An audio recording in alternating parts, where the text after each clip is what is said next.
You guys might know the YouTuber Lonerbox, who likes to frame himself as like a reasoned advocate for the Palestinians and who spends most of his time attacking people further to the left than him for supposedly being bad advocates for Palestinians, and very rarely says much at all about Israel. Probably like 90% of the time that he deals with a topic, he's talking about how crazy and stupid people who are against Palestinian genocide are, which by itself, kind of says a lot. But I thought that it would be interesting to check out the sort of audience who he cultivates. You have, for example, people posting obviously fake Israeli propaganda. IDF says documents found in Gaza shows Hamas was falsifying prominent polling results. Dude, are you fucking kidding me? IDF says documents found in Gaza show anything. That should immediately be like, okay, I don't care. It's obviously made up bullshit. The IDF also found like a child's fucking tablet that had a copy of Mein Kampf audiobook on it. Do you believe fucking anything you hear?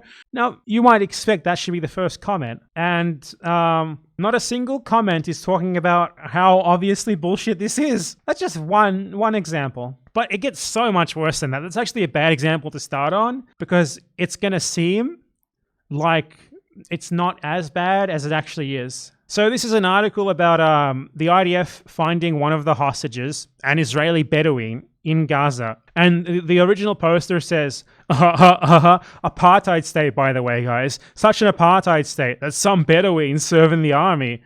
And also they get rescued. So Lonerbox's audience sees this guy being like, Israel isn't an apartheid state. And then there's like this discussion in the comments where one guy, the reasonable centrist, said, actually, to be clear, the situation in the West Bank is close to an apartheid situation.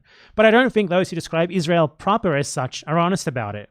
So Israel is doing genocide in Gaza, and these guys are like, well, maybe the West Bank is apartheid. Maybe it's close to it. But not Israel itself. No. And this is Lonerbox's audience. And then there's like an argument in the comments being like, no, the West Bank isn't even apartheid. It's not even a part of Israel. Come on. And then they have like this centrist argument in the comments with like Lonerbox's entire audience being like, come on guys, I think it's fair to say that the West Bank is apartheid, but saying Israel is an apartheid state implies that all of Israel is one, and that is going way too far. That is being way too offensive to Zionist sensibilities, guys. Come on, we have to be reasonable centrists here.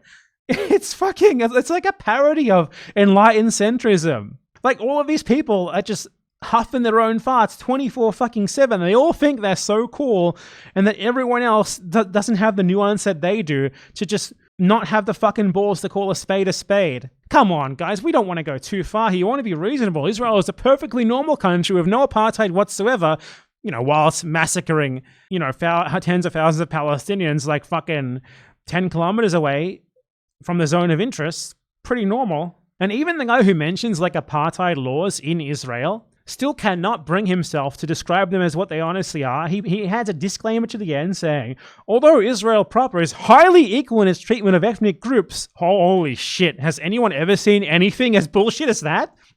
There are some edge cases that imply unequal rights between ethnic groups. That being said, it's a nuanced issue where two things can be true at one time. Oh my fucking god. This is the sort of audience who is cultivated, obviously, by someone who spends all their fucking time just attacking people for being too pro-Palestine, for being too anti-genocide, for being too anti-Israel. Guys, come on. We want to have some nuance here about this genocidal apartheid state. We want to have some nuance here about settler colonialism. Come on, guys. Be honest about it. There's no apartheid in Israel proper. There was also a thread about the Democrats not even allowing a single Palestinian to speak at the DNC, not even like a fake pro-Palestinian Democrat. And all the comments are rationalizing it. All the comments are like, come on, what do you expect, man? It's good for the Democrats that didn't do this. If you're the DNC, why would you put someone on stage from a group that's trying to be disruptive? There's no real reason to. The Palestine issue is probably the most divided and contentious issue for Democrats. Why invite the controversy? They can't have a Palestinian voice go up there and say that Israelis are genocidal monsters who govern an apartheid state. That wouldn't be reasonable. There would be no reasonable speech, just Israel bad and Israelis are racist monsters. While they do fucking genocide, by the way. You wouldn't want someone to call Israeli genocidal monsters while they fucking do racial genocide. Are you gonna let a Palestinian fucking schizo post in front of the whole nation? Schizo post in front of the whole nation. What the fuck? Are you going to let a Palestinian schizo post in front of the whole nation? Alienating the Jews and an older population that love Israel? Is that the way that you describe Palestinians announcing genocide? This is Lonerbox's fan. 24 upvotes. Everyone apparently agrees with this. Holy shit! Like, they're all talking about like a reasonable Palestinian and a reasonable advocate for Palestine.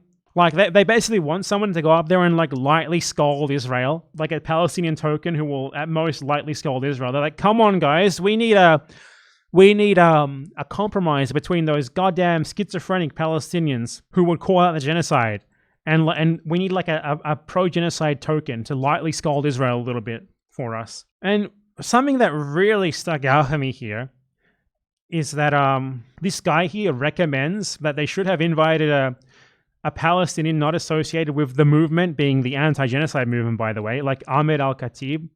Now, Ahmed Al-Khatib is literally a fucking... he has me blocked, of course, but he is basically the definition of a traitor. He's from Gaza. He moved to the USA when he was like 18 years old, claiming political asylum from Israel. He immediately started studying at an American military university, and now he is like an employee of the Atlantic Institute or the Atlantic Council, whatever it's called, which is like a pro-US imperialism, like a neocon think tank. Like, he posts on Twitter, like, as a Palestinian, I'm a reasoned voice on Israel, guys. Come on, we can't oppose the existence of Israel, blah, blah, blah. And then all the replies to him are like Israeli flag emojis, Zionists, like, people named like Kill the Palestinians 22, being like, yeah, Ahmed, speak truth to power. We totally agree. It's that sort of guy. And Lonerbox recommended people check him out, apparently.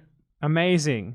Lonerbox follows that guy on Twitter, retweets him. It's like the Nazis paying a Jew to talk about how everything the Nazis say about the Jews is actually true. It's fucking disgusting. When all that you do is try to be a reasoned centrist on genocide who is so much smarter and more intelligent than everyone else. It's no fucking wonder that you end up being little or more than a genocide advocate in the end, with a bunch of genocide advocates as your fans. Fucking disgusting. Everything that I said about him has been vindicated 1,000 times over. And at this point, anyone who still watches him, anyone who praises him, they do it because they agree with him. And agreeing with him means agreeing with Israel. Because the entire point of him and others like him, as his fans just very well showed us, is to frame Israeli goals and Israeli positions as somehow reasoned and good for Palestinians, as somehow representatives of what Palestinians want and need.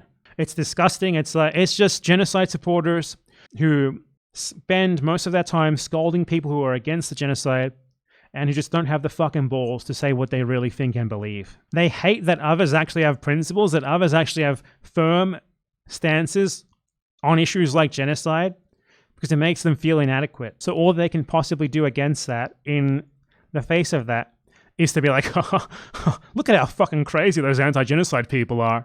They're not reasoned like me, retweeting like fucking paid American capos whose job it is to be paid by the fucking Atlantic Council to spread Israeli propaganda while being like, as a Palestinian, Israeli propaganda. Fucking disgusting trash. Him and his fans, all the same. His fans more than prove everything about him that I said, right?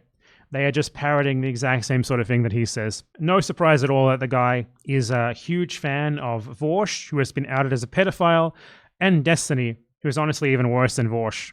God, this comment is actually incredible. Like, they're talking about a speech that someone who wanted to speak at the DNC gave outside it because they wouldn't let her. She called it massacres and stuff. She's essentially implying that the Democratic president is endorsing massacres since Biden has funded Israel. Do you think it would be smart for Dems to allow a bunch of people who aren't even going to vote for you at an event when all other delegates are voting for you, as well as say, Israel, a staunch US ally, is conducting massacres with Dem approval? They're like, of course, the DNC shouldn't have a Palestinian speak there because they might say true facts about what Israel and the US is doing to Palestinians. Disgusting, depraved people. What else is there to say?